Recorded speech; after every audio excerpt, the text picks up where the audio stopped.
Faralli and Mazzanti Antas V8 GT 2005.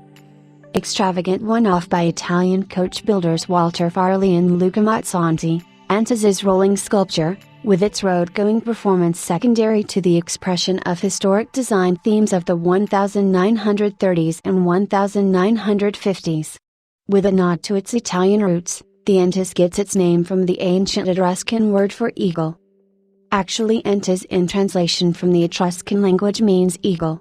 The one-off Antas V8 GT supercar has a fin in the back, but its authors, who assembled a sports car by hand, know better what element their offspring belongs to. Luca Mazzanti and Walter Faralli began with the restoration of rare and expensive cars. Cars worth several $1 million passed through their hands, for example, the Sicilia 202 and the Maserati 450 Coupe Zygotto. Each car required manual labor and knowledge of the technology of the work of the Italian craftsmen who assembled these cars. Mazzanti and Faralli have a lot of experience with hammers and scissors for metal, and no one will blame Italians for wanting to use it to build a car that bears the logo of their own company. The tradition must live on. The Antas V8 GT, the first independent work of the Lugnano restorers, is made in the style of the 60s. It is unlikely that its creators could imagine anything more perfect than these forms, which they reproduced in one form or another with their own hands over the course of several years.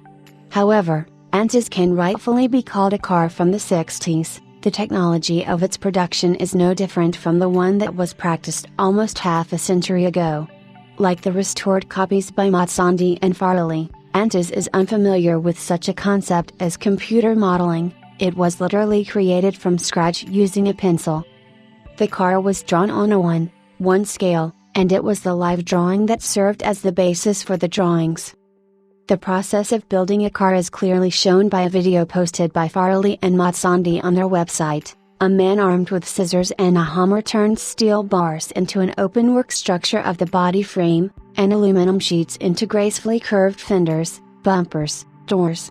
Even the holes for the headlights are first outlined on the wings with a template and then cut out with scissors.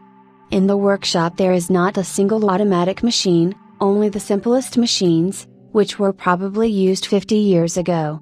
Engine: Maserati gasoline 8 with a volume of 4.7 liters and a capacity of 310 horsepower.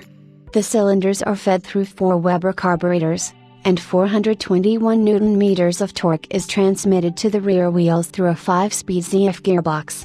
Acceleration to 100 km/h takes 5 seconds, the maximum speed is over 270 km/h. High technologies have nevertheless touched the car. A prominent place in the interior, trimmed with beige leather and aluminum, is occupied by a liquid crystal screen, to which the image from the rear view camera is transmitted. Despite some foreignness of this modern device in the stylish interior, Antas seems to need it. In a coupe with a height of only 1.2 meters, a small rear window is divided in two, and the neck of the gas tank is cut into one half, covered with a shiny hatch from the outside. The fin starting on the roof and continuing to the bumper also does not contribute to visibility. Pre-war cars flaunted with such.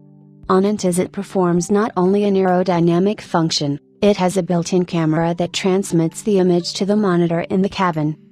The fin and the camera are not the only things in which the authors of the car changed the given style.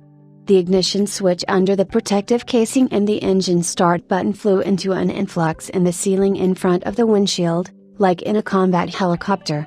The rear crystal optics also breathes with modernity. Other details are more indicative of the vehicle's individuality and exclusivity. Thus, the Faralli and Mazzanti logo plates are made of silver and gold by the jeweler Tonino Camilli di Orvieto. The plate with the vehicle identification number on the transmission tunnel is also silver. The same plate, apparently as a souvenir, is adorned with blue velvet, which fits the box in which Antas comes to his owner. Estimated production volumes, as well as the price of the car, have not yet been announced. But there is no doubt that the first value will tend to zero as much as the second, to infinity.